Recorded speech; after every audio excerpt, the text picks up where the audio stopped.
Olá, aluno! Tudo bem com você? Aqui é o professor Wesley. Essa é a nossa 24ª aula do curso de Biologia Celular. E nós finalizaremos aqui o tópico de sinalização celular, comentando aqui sobre os receptores de membrana e os seus principais desdobramentos sobre a atividade de uma célula.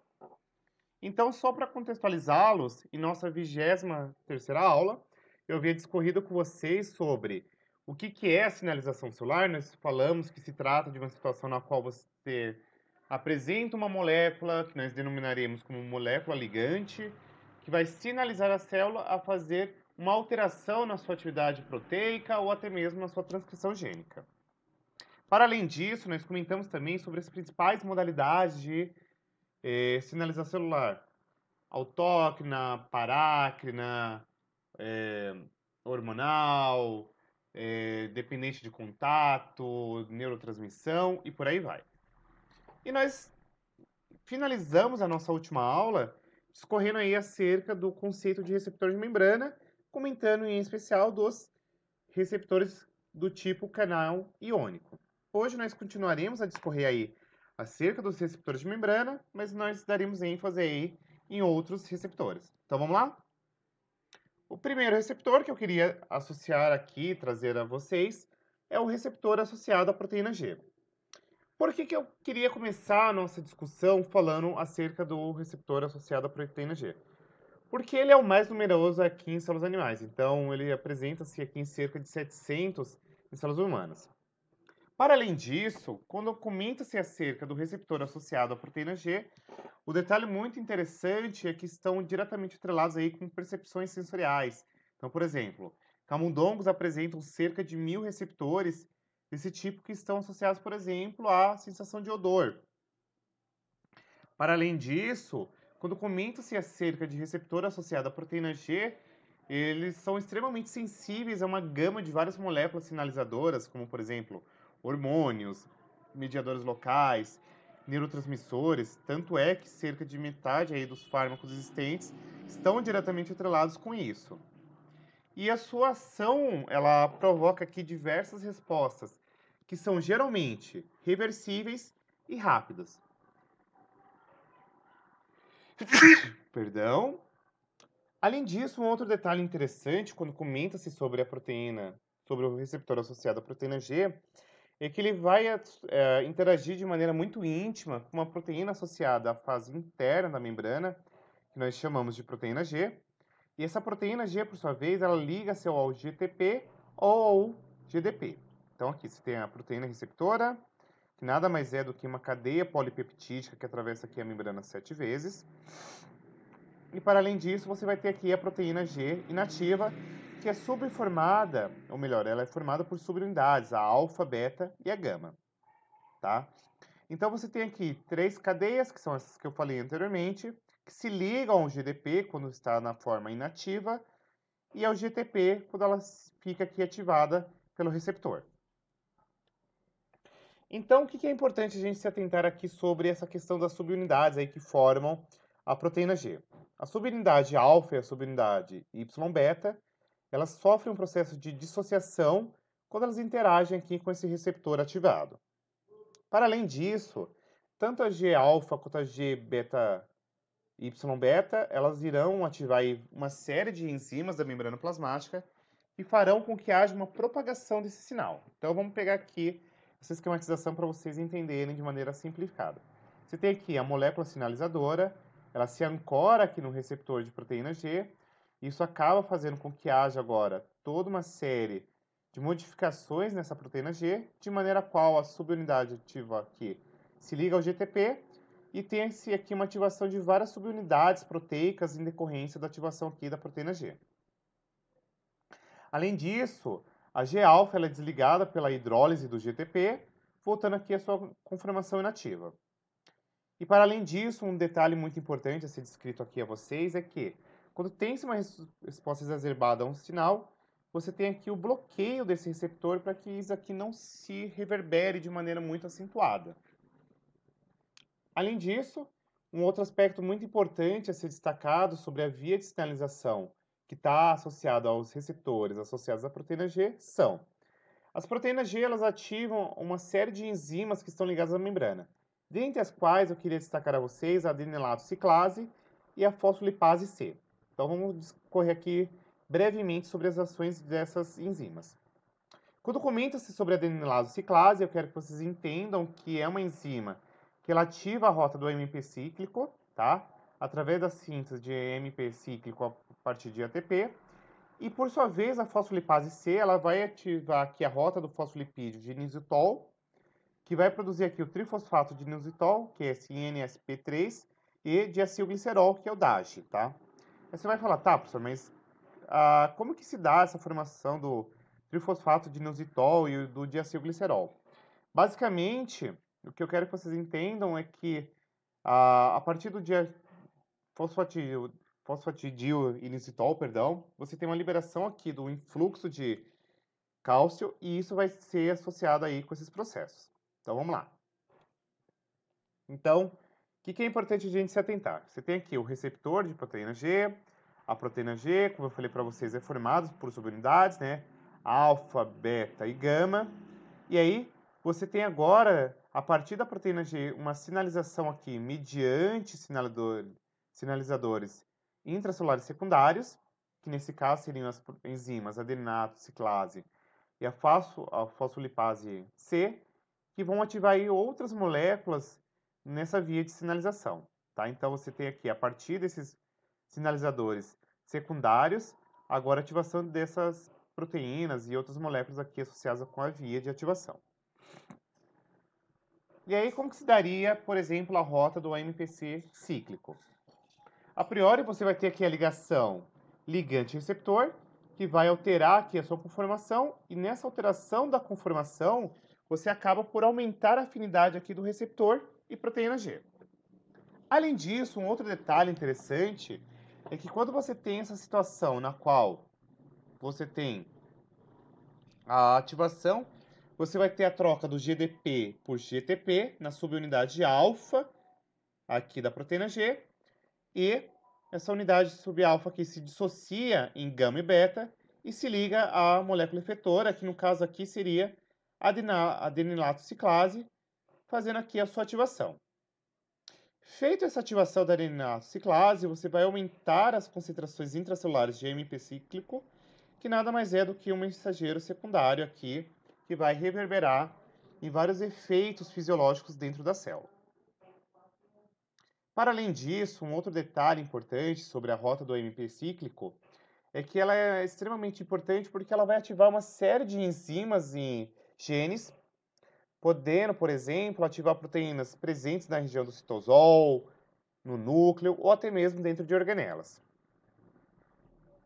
Um outro aspecto muito importante assim descrito sobre o AMP cíclico é que o AMP cíclico ele vai ativar proteínas quinases, ou seja, proteínas que fazem adição de fosfato, dependente aqui do AMP cíclico, que é a pKa, tá?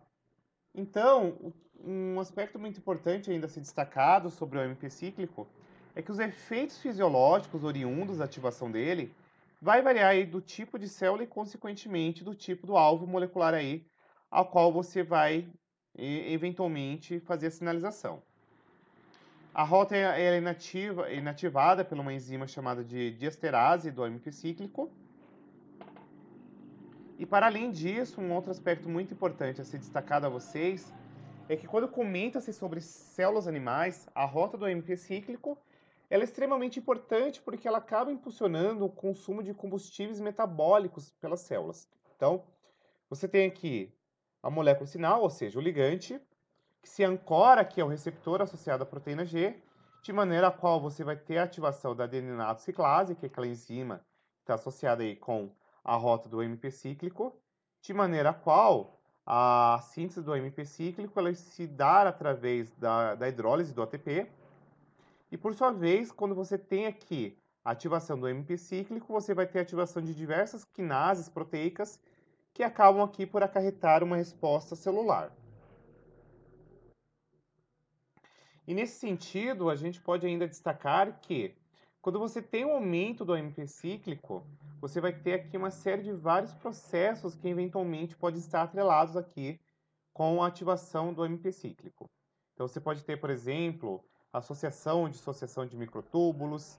Você pode ter, por exemplo, a síntese proteica que sendo sinalizada no retículo endoplasmático rugoso. Você pode sinalizar o núcleo, por exemplo, para fazer síntese de DNA, diferenciação, síntese de RNA. Você pode ter aqui fosforilização, então você vai ter aqui a quebra do glicogênio. Você pode ter ativação da glicogênio sintase, então vai formar glicogênio. Você pode ter, por exemplo, a ativação de lipase aqui de triacilglicerídeos, então você vai ter formação de ácidos graxos e por aí vai. Então percebam que a partir do MP cíclico você tem uma rota de várias atividades que podem eventualmente responder frente o MP cíclico e aí consequentemente ativação via quinases, tá bom? E aqui tem um quadro resumo que eu retirei do CARP, que mostra alguns processos que eventualmente estão atrelados com o aumento do AMP cíclico. Então, você pode ter aqui, por exemplo, ó, no fígado, a epinefrina e glucagon, a quebra do glicogênio, síntese de glicose, a gliconeogênese, inibição da síntese de glicogênio. Você pode ter aqui efeitos sobre o tecido muscular, como tecido cardíaco, adiposo, rins, tireoide, medula óssea, ovário, córtex adrenal e etc. Tudo isso aqui está diretamente atrelado com mediações que são oriundas do AMP cíclico. Além disso, um outro aspecto importante é que eu falei para vocês que você tem uma outra via de sinalização que está diretamente atrelada agora com a fosfolipase C, né? E aí, vamos lá. A fosfolipase C está diretamente atrelada com a rota do fosfolipídio de inositol, que é basicamente uma situação na qual você vai ter uma alteração na concentração de cálcio aqui no citosol. E aí, como que se dá isso aqui? O aumento do cálcio no citosol vai desencadear aqui o início do desenvolvimento embrionário, concentração nas células musculares, secreção celular e etc.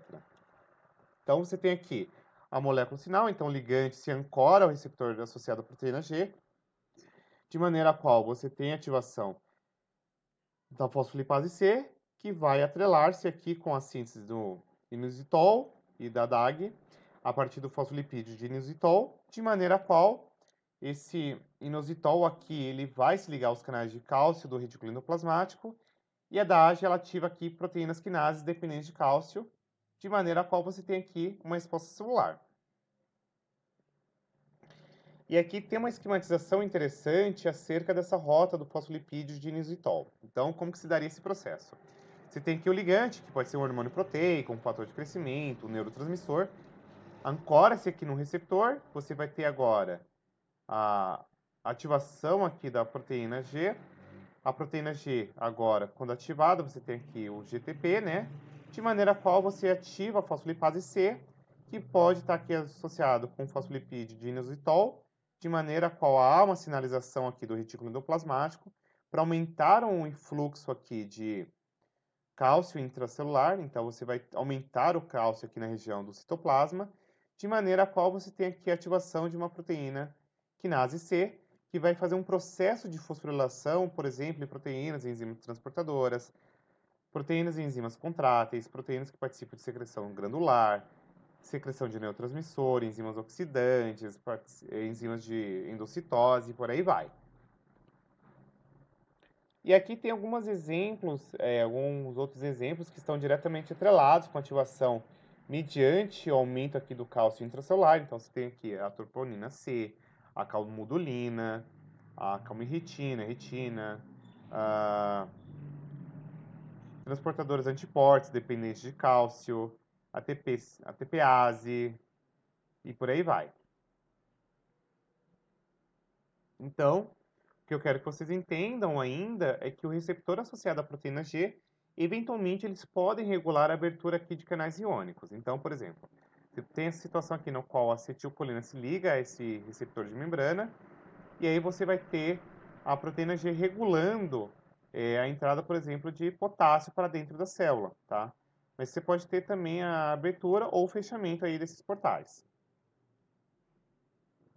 E ainda você tem aqui receptores associados a enzimas. Então, você pode ter uma situação na qual você tem um domínio citoplasmático que ele pode atuar como uma quinase ou associar-se a uma quinase. Aqui não se lembre, quinase é uma enzima que adiciona fosfato. De maneira a qual você vai ter agora respostas extracelulares que vão regular, por exemplo, proliferação, crescimento, diferenciação ou até mesmo sobrevivência aqui das células em tecidos animais. E para além disso, um outro detalhe importante a ser descrito aqui, pessoal, é que você pode ter ainda uma reconfiguração da própria arquitetura celular. Então, você pode ter, por exemplo, controle de locomoção em formas celulares associadas ao citoesqueleto. E para além disso, quando você pensa em respostas lentas, você pode diretamente atrelar isso aqui a mudanças aqui no padrão de expressão gênica. Geralmente, quando a gente fala desse receptor associado a enzimas, eu queria destacar a vocês os receptores de tirosina quinase, que comumente nós denominamos como RTKs, que são os exemplos mais clássicos aqui. E para além disso, você pode ter aqui receptores para insulina e fatores de crescimento celulares como o GPDF, EGF, que estão associados com sobrevivência, crescimento, proliferação de células animais. E para além disso, quando a gente quer pensar em processo de inativação ou desativação dessa via, você pode pensar aqui na ação de fosfatases ou até mesmo no processo de endocitose que faz aqui a degradação desses receptores. Aqui não se lembre, fosfatase é justamente uma classe de enzimas que fazem retirada de grupamentos fosfatos e aí você tem a inativação. Então, aqui a ativação dos receptores de tirosina quinase, você tem aqui o ligante, você tem aqui os monômeros inativos, você tem aqui uma mediação do ligante ligado por dimerização, você ativa aqui os dímeros, você tem uma autofosforilação e aí você tem aqui a sinalização, tá?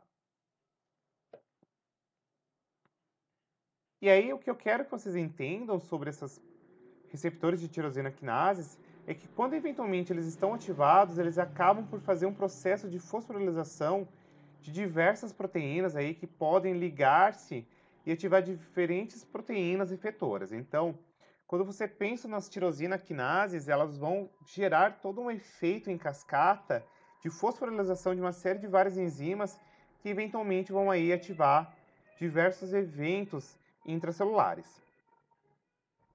Então, praticamente todos os receptores de tirosina quinases vão ativar proteínas que nós denominamos como proteínas RAS.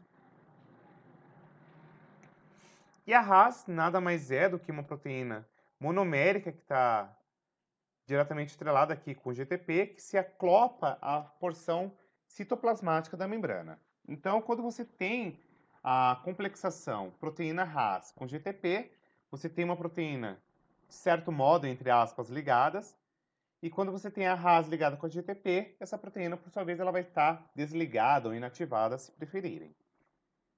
E aí você deve estar se perguntando, professor, mas qual que é a grande sacada de você pensar nessa sinalização via RAS?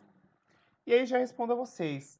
Quando você pensa em uma sinalização mediante a RAS, você leva a informação aí para regiões nucleares que podem estar diretamente atrelados agora com a ativação de vários genes envolvidos em diferenciação e proliferação aí celular. Lembram-se desse complexo SCDK que a gente comentou lá na nossa aula de ciclo celular? Pois é, está diretamente atrelado aqui com a via de sinalização de RAS. A RAS ainda ela ativa uma série de cascatas de fosforilações através da ativação de MAP quinases, que são aquelas proteínas quinases dependentes de mitógenos, que nós comentamos também lá na nossa aula de ciclo celular. E aqui tem uma esquematização de todo um efeito que está diretamente atrelado aí com essa ativação via as RAS. Então eu não vou lê-las porque a gente já comentou em outros momentos, mas caso vocês queiram, deem uma olhada aqui, embora esteja em língua inglesa, vocês perceberão que através da ativação da RAS você vai gerar vários eventos de fosforilação e por isso você vai ter aqui mudanças na atividade proteica ou até mesmo na transcrição gênica. Mas um outro detalhe importante é que nem todo receptor associado a enzimas ativa uma via de MAP quinases. Então, por exemplo, você pode ter uma situação na qual você tem citosinas e hormônios que interagem com receptores que ativam tirosinas quinases citoplasmáticas, que são as JAKs, e por sua vez elas vão ativar fatores de transcrição denominados como STATs. E aí, quando você pensa numa via JAK-STAT, você vai ter, por exemplo, uma resposta prolactina que vai induzir a transcrição de genes envolvidos aqui na produção de leite, tá? E, por fim, mas não menos importante, quando vocês pensam em sinalização celular, eu quero que vocês entendam que a sinalização celular é muito mais complexa do que tudo do que eu falei até esse momento, porque vocês podem pensar ainda que sinais de receptores não relacionados podem convergir para uma resposta celular comum. O mesmo ligante pode ativar diferentes efetores, gerando diferentes respostas celulares. Compostos produzidos eventualmente numa determinada via podem participar de eventos noutras vias. Então, sinalização celular é extremamente complexa. Então, você pode pegar essa esquematização aqui, que eu tirei do Essential Cell Biology, que vocês vão perceber que um determinado produto de uma via pode ativar ou não uma outra via, inativá-la e etc. Tá? E aí, novamente, a gente volta aqui. Olha o tanto de interligações que vocês podem ter numa sinalização intracelular, tá? E aí, por fim, a gente tem esses receptores que a gente já comentou ao longo da nossa aula, ó. Você tem receptores nucleares, receptores associados à proteína G, a atividade com quisina, receptores acoplados a canais iônicos. E aí você tem aqui todos os efeitos via a velocidade de resposta, a produção de mensageiros intracelulares, a proteínas de membrana ativada, a localização do receptor e por aí vai, tá bom? As literaturas que eu utilizei tanto para a 23ª aula quanto para a 24ª foram essas três, mas destacando-se em especial aqui o Fundamentos da Biologia Celular, do Alberts, e o CARP, que eu utilizei bastante para explicar aqui alguns conceitos de sinalização, tá bom? E é isso. Espero que vocês tenham curtido o vídeo. Se você tiver curtido, se inscreva, dê o seu like, ative o sininho de notificações e muito obrigado pelo prestígio aí da sua presença na aula. Um beijo e até a nossa próxima e última aula da playlist de Biologia Celular, que será sobre diferenciação e morte celular. Fui!